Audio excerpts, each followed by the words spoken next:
What's going on, Duck Nation? College Football Nation? This is UODuckBros industrial setting again. He's at work on his lunch break. I got the day off, so I decided, hey, the game's tomorrow. We're going to come up here and film it right now on the lunch break. So, just like we did in the last video. Exactly. So, oh god. Alright, so this is where you get the heart paddles ready. I'll let you talk. I'm still like recovering from the Green Bay dumpster fire last night. That was rough. Yeah, I'm a Green Bay fan. They got, you got the right colors. I got the right colors, but dear God in heaven, that was just like the ultimate just evacuation of bowels everywhere. Wow, that is TMI almost. It was though. Wow. It was. You know what that game was? Nope. That game was that was like the total embodiment of everything that I worry about in this game. Okay, well, okay. Okay. Wait a second. To an extent. Like, obviously there's some very different variables here, but it's kind of the same concept. The high-powered offense against the stalwart defense. I would say there's a little bit of a difference because I wouldn't exactly consider your offense to be high-powered considering you have no protection. You know what I'm saying? The potential was there. Like, Green Bay is a team that scores a lot of points, and Seattle's a team that doesn't allow teams to score a lot of points. So it's I mean, I get where you're going. It's pretty much, to draw a parallel, it's the unstoppable force against the immovable object, blah, blah, blah. Here's the thing. I'll let you. And I think as Oregon fans in general, we have all come to the consensus that we are tired of the finesse versus power argument. I think this is the year. If you're an Oregon fan, you've already heard in the offseason the offensive line's bulked up, so they're getting ready for some power running football to whatever degree that is. We'll probably see tomorrow. Michigan State fans have been talking a lot of mess on Twitter, a lot of stuff on ESPN blogs. They don't seem to think that this is a real... I mean, they pretty much view Oregon as being an overrated prima donna, being they're pretty much throwing that transitive property out there. Right. Well, you lost to Stanford, we beat Stanford, that means that we're automatically going to beat you. Yeah, I hate that because, you know what? We've beaten USC, and USC beat Stanford. So, I mean, really, what does that say? I mean, does that mean Stanford's worse than us because they couldn't beat USC? Or is USC better than Oregon because we lost to Stanford? I don't like that. I think, really, this week you're going to see why Mariota really is what he is, the Heisman Trophy favorite in many people's eyes. You have some that still like Jameis Winston, but I think when healthy, Mariota now is the new darling of the world, Todd Gurley. Well, that's not gonna. I will say long. His performance last week was pretty ridiculous, but I don't think he's going to be putting up almost 300 all-purpose yards. But that also means Clemson wasn't what everybody else thought they were either. I know.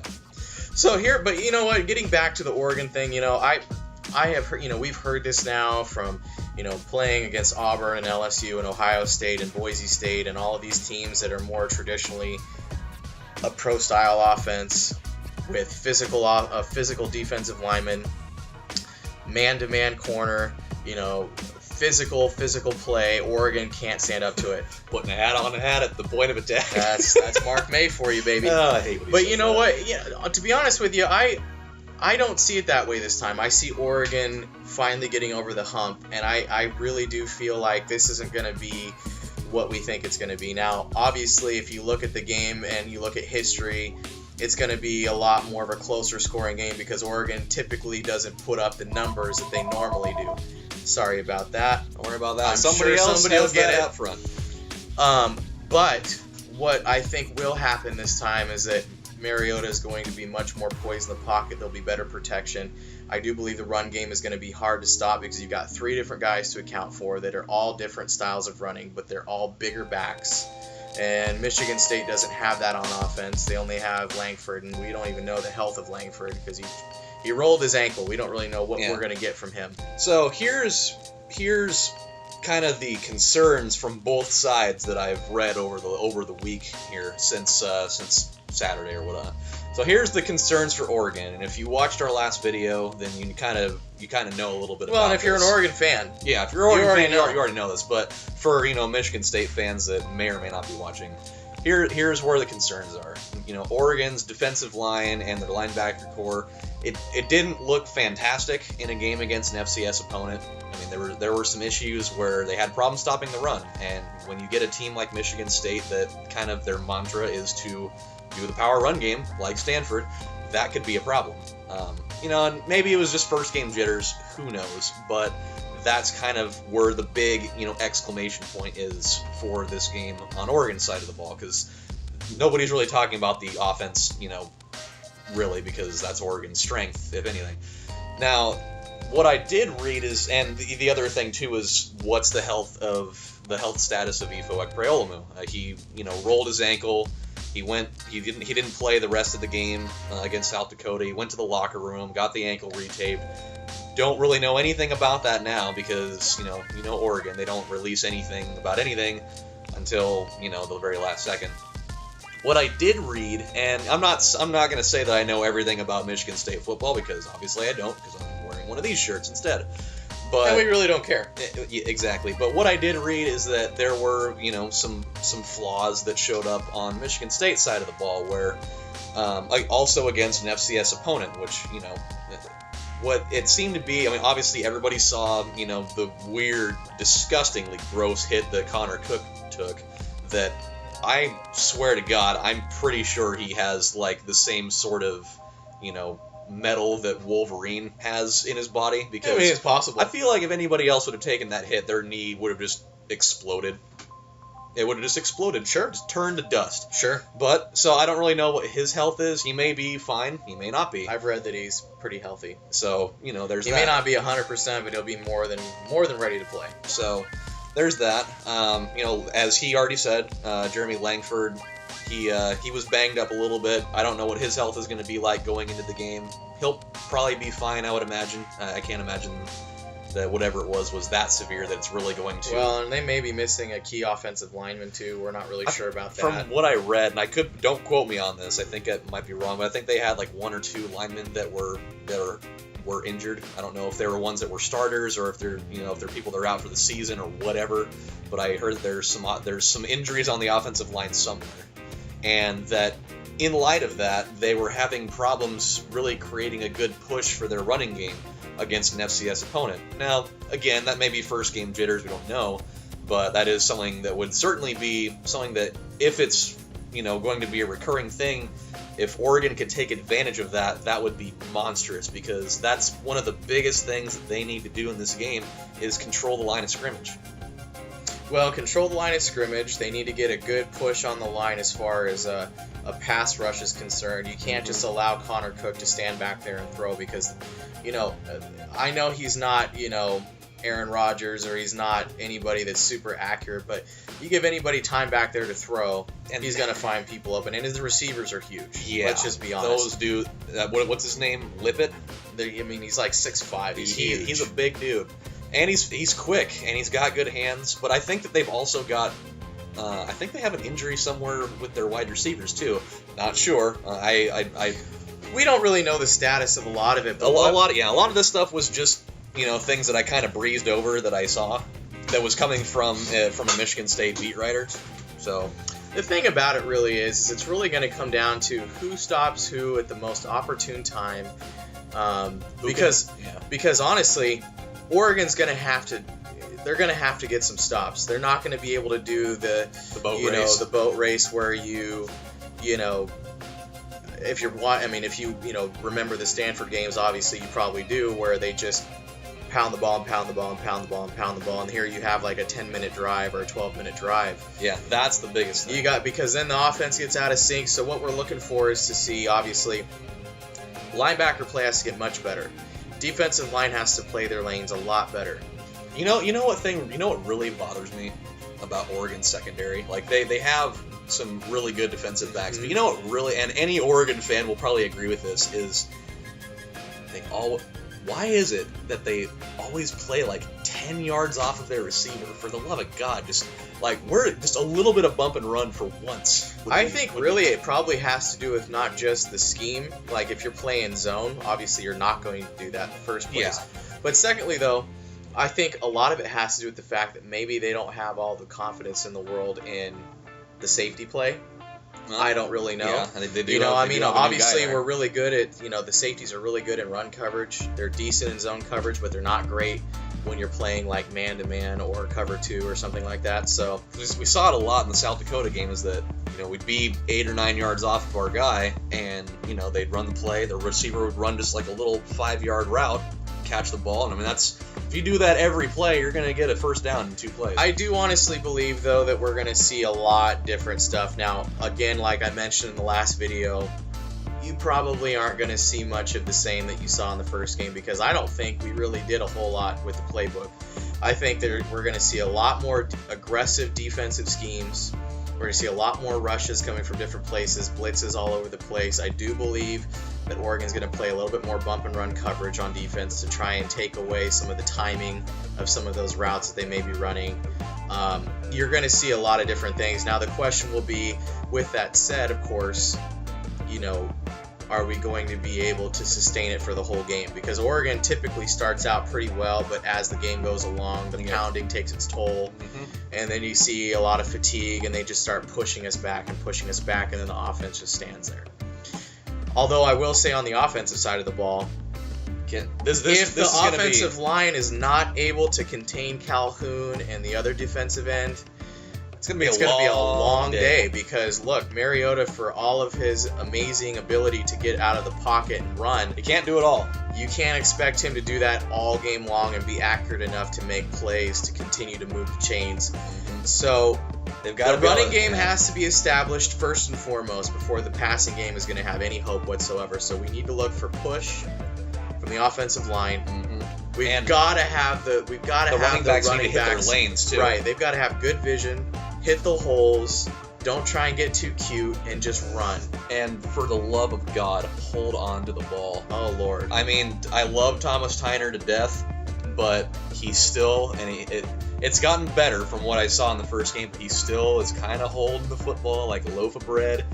And I think Gary Campbell he'll get that under control. I know. Royce Freeman, I'm not worried about Royce. He didn't have that problem, which is nice. Well, gosh, I mean, when you're holding it in that bicep, well, yeah. Good grief. Good luck getting that sucker out of there. You need a damn sledgehammer to get it out with.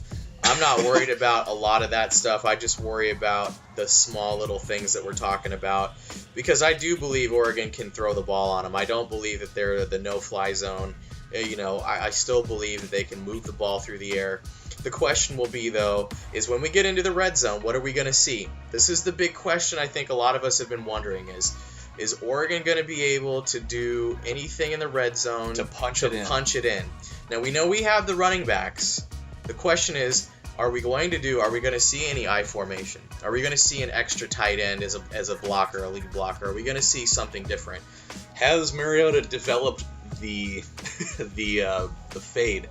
Because that's been something that it's been a problem. And I don't even know that we're going to see a lot of that. I even wonder if we're going to see some play action rollouts. Like make the defense take Marcus Mariota into consideration in every play in the goal line situations. Don't just have it be an inside read handoff. Let's see some involvement. Maybe see like something different. Like some misdirection or something. Do like the double shotgun packet there, where you got both running backs on either side, and do like a fake handoff and give it to the other guy. I wouldn't mind that. Although you know what, as much as I hate to say it, when you watch a lot of the teams we've lost to, when they run a power I in goal line situations, they usually are pretty successful. Why not just have that little wrinkle? I mean, when you're Oregon, you talk about we pride ourselves on being innovative, and we pride ourselves on being able to do things pretty on the fly. So sometimes you just have to change it. Just line them up and just I mean, it's not like we don't have people that can block. And if you have one guy like an extra tight end, like you have Evan Bayless in there, or have Pharaoh Brown or somebody like that, or bring in an extra offensive lineman and have him be the fullback, and just smash it in there. Speaking of blocking, by the way, another extremely important part of this game is going to be, and especially because a lot of them are untested, is how good can the wide receivers block? Well, you know what? That's kind of our bread and butter, though. Well, I know, but because, these guys, outside of Keenan Lowe, these guys are untested in that department for the most part. We have big receivers, though. Like, Dwayne Stanford's big, Devin Allen's big. You know, you Carrington Carrington he's fairly big. I think he's 6 foot at least. So I mean, it's not like you got guys that are like 5'6". Well, it's just, can they hold their blocks? Like, it's not whether, because they've all been taught to block. It's just, can they hold those blocks? Because Oregon does a lot of outside running. I do believe that they'll be able to. I do believe that at least it'll be long enough for them to get significant yards. Now, are they going to break off 50-yard runs like we were in the first game? Probably not.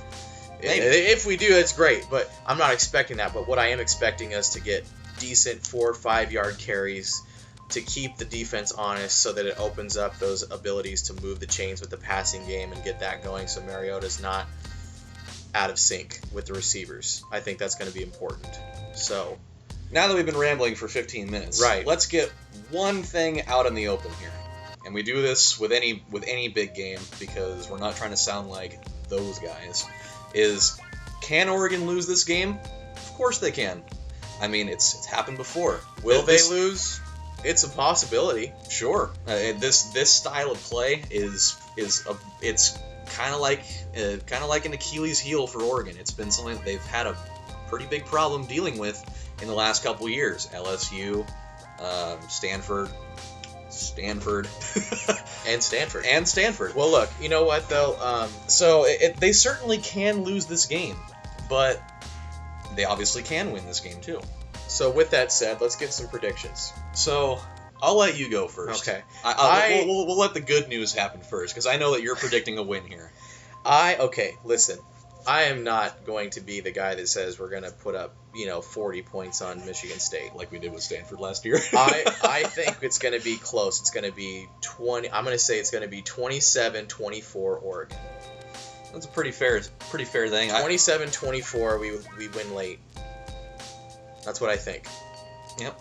So let's get the bad news. Oh boy. Or the more, oh god, I don't know what you would call it, news, but it's just news. It's just news. I'm not gonna say that Oregon's going to lose this game, but I really, like, I'm kind of like not enjoying being the optimist in things, because it hasn't worked out for me lately in sports. So are you gonna be the pessimist? Kind of. I'm still going to predict that Oregon wins, but I'm really... What, like 10-7? No. This isn't SEC football. Yeah, we're not playing soccer. No, but I think that it's going to be...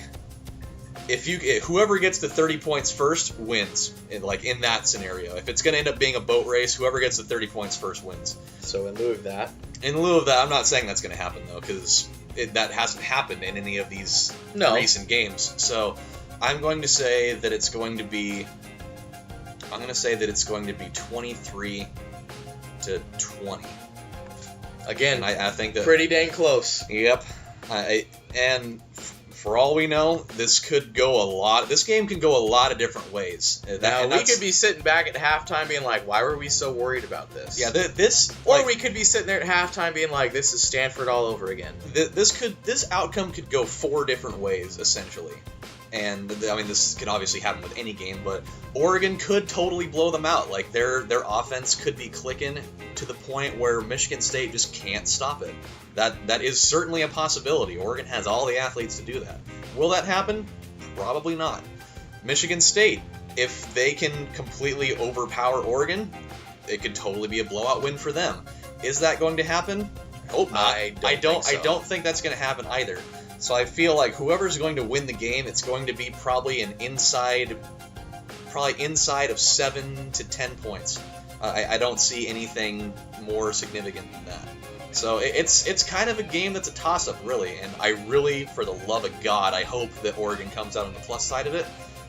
But I'm not sure. I'm really not sure. I mean, just my fandom in general is going to say they're going to. But I don't know. And the worst part is, I don't get to watch. Yeah, that sucks. I have to be at work. I mean, I'm going to stream the game anyways, but because I have to help customers, I'm not going to be able to see everything, and that is going to piss me off so bad. Well, in lieu of that, so we don't continue on this tirade, we will just say, enjoy Saturday. Game day is going to be there. It's going to be a fun time.